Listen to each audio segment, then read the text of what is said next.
Hola, ¿qué tal? ¿Cómo están? Hoy vamos a hablar de psicopatologización de la infancia.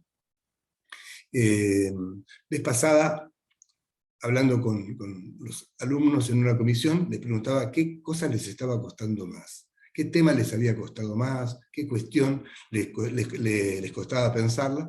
Y uno de los estudiantes dijo: profe, lo que me cuesta es relacionar los temas. Hay muchos temas distintos y bueno, yo los invito a que pensemos cuáles son las palabras que insisten a lo largo de la cursada, cuáles son las palabras y las cuestiones que insisten a lo largo de la cursada. Y bueno, ya que vamos a hablar de la infancia, vamos a ver qué términos insisten y además se resignifican, ¿no es cierto?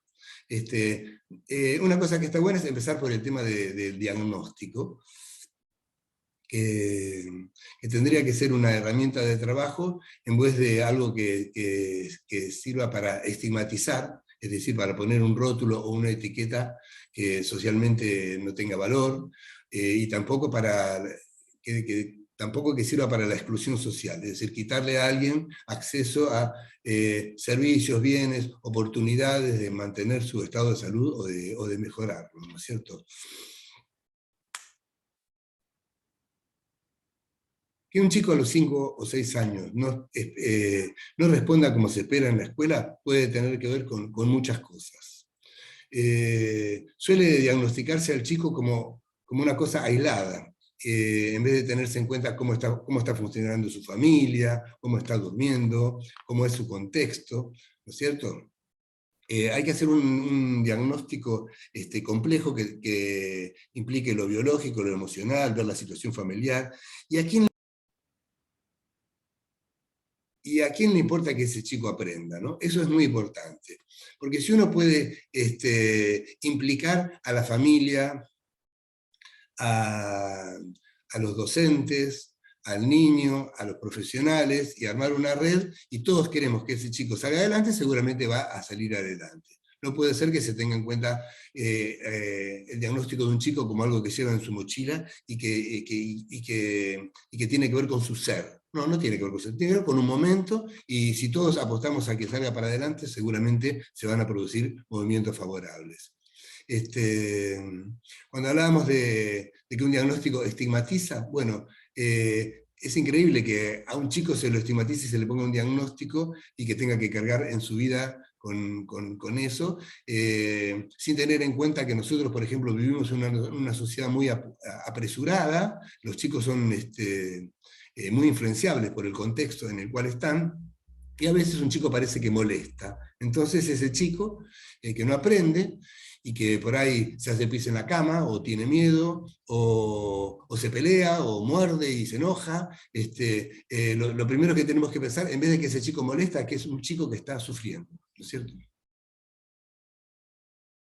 Recuerdo una vez estábamos en la facultad y un profesor presenta determinadas características, no era un caso, pero un resumen de un caso. Y más bien nos daba determinadas características de determinada persona que tenía unos cambios de estado de ánimo muy marcados, que por momentos podía ser muy demandante y por momentos contestar con monosílabos, que por ahí había que insistirle porque si no podía pasar días sin bañarse. Y entonces nos decía: ¿qué se les ocurre a ustedes? Y nosotros, estudiantes por ahí de segundo año de la facultad, arriesgábamos así, alguno pensaba si era bipolar, si tenía trastorno de la personalidad, eso si es que lo íbamos a pensar desde DSM-4, también se decían otras cosas más interesantes, ¿no es cierto? Y el profe en un momento nos dice: bueno, me olvidé de darles un dato, estoy hablando de un adolescente. Entonces nos presentó de alguna manera un texto que se llamaba El síndrome normal de la adolescencia. Porque ese dato cambiaba toda la visión. Porque un adolescente tiene todas esas cosas. Incluso entre los datos que estaba marcando era determinado coqueteo con la posibilidad de muerte, con el riesgo, que también es muy común en la adolescencia porque se tiene una omnipotencia que tiene que ver con ese momento de la vida, ¿no es cierto? Esto es muy importante, que pensemos siempre que los niños también cambian. Freud también explicaría que un niño cambia de estados de ánimo con mucha naturalidad. Y bueno, no se puede tomar esos cambios como si estaríamos hablando de un adulto, ¿no es cierto? Bueno, sabemos que el diagnóstico es muy, muy importante para cuando vamos a estar pensando en un niño, no puede no pensar cómo está su entorno, ¿no es cierto? Es muy importante y bueno, actualmente a veces uno escucha que pareciera que hay muchísimos más chicos con determinados diagnósticos, y le ponen esas siglas, ¿no? Como el DSM, ¿no es cierto? TAG, trastornos del espectro autista, TGD, otra manera de nombrar lo mismo, que trastornos generalizados del desarrollo. ¿Y hay más chicos autistas? ¿Se acuerdan cuando habíamos visto ese video que contaba que en la historia del DSM, cada edición que aparece, sabemos que estamos por la número 5, cada vez aparecen más diagnósticos, cada vez aparecen más características que sumadas darían un resultado de alguien autista? Entonces, ¿hay más chicos autistas o hay más diagnosticación de autismo? ¿O hay más ítems que se podrían pensar como 3 o 4 o más de estos, entonces nos daría que este chico pertenece al trastorno autista, ¿no es cierto? Hay una sobrediagnosticación. Entonces vimos que si la forma de estar alguien parado en el mundo es leída con una óptica médica, entonces la respuesta que se va a buscar seguramente va a ser medicamentosa, biologicista, ¿no es cierto? Estigmatizadora.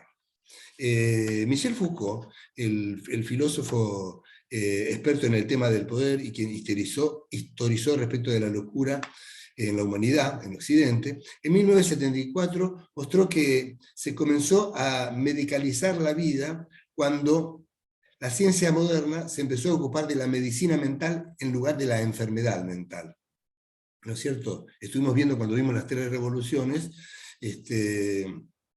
que a mitad del siglo pasado, cuando aparece la psiquiatría, y el loco cambia de estatuto, digamos, pasa a ser considerado un padeciente mental, aparece ahí Pinel, no solamente él, pero Pinel como un pilar, es ahí cuando la psiquiatría se ocupó de sofisticar sus prácticas para producir enunciados que se pretenden como legítimos y ejercer poder sobre los enfermos. Bueno, entonces tenemos que saber que el chico está absolutamente sujeto al contexto, y que es muy importante que tengamos en cuenta cómo está entonces su familia, cómo está, para no quedarnos en este chico que pareciera que molesta, que no aprende y que realmente el chico está sufriendo. Eso tiene que ser lo más importante. Nosotros, cuando tenemos que diagnosticar a un chico, tenemos que saber que ese diagnóstico es en ese momento de la vida. Y que si todos queremos, por eso tenemos que armar redes, ¿no? Revertir esta cuestión. Si todos queremos que un chico ande bien, el docente, los padres, los profesionales, entonces seguramente ese diagnóstico que es actual se va a modificar, porque la vida de un chico es en un permanente movimiento, ¿no es cierto? El chico está creciendo, se está constituyendo en un ámbito que no eligió. Eso es muy importante. Para cerrar, quería, y que sigamos pensando esta cuestión de la psicopatologización en la infancia. Como decíamos, la psicopatologización se resignifica en la infancia y es mucho más terrible todavía que en los adultos, ¿no? Ponerle a un nene en la mochila, vos sos tal sigla o tal enfermedad, TGD, no, bueno. Entonces vamos a ver el diagnóstico como algo actual y vamos a apostar todos a ayudarlo, a escucharlo y a revertirlo, ¿no es cierto? La licenciada Beatriz Janín, en su libro El sufrimiento psíquico en el niño, subtítulo Psicopatología infantil y constitución subjetiva, habla de una doble violencia sobre la infancia.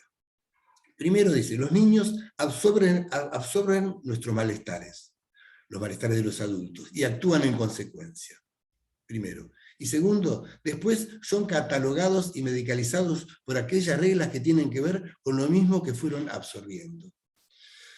Bueno, es importante que vivamos más tranquilos, que tengamos intervalos y que podamos escuchar a los chicos.